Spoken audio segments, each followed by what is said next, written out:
সূরা ফাতেহা সূরাটি মক্কায় অবতীর্ণ, আয়াত সংখ্যা ৭টি, রুকু ১।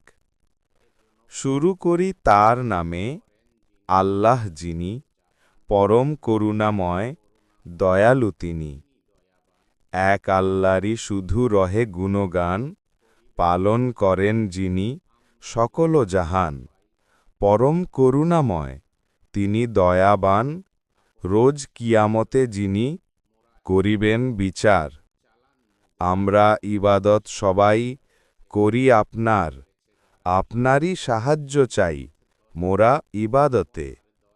চালান মোদেরে যেন সেই সোজা পথে, চলেছে যারা সব সেই পথ ধরে।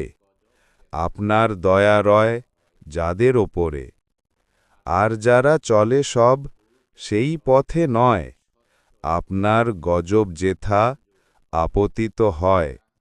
আরও যেই লোকেরা ভুল পথে রয়, স্বচ্ছ এই চাওয়া যেন মঞ্জুর হয়।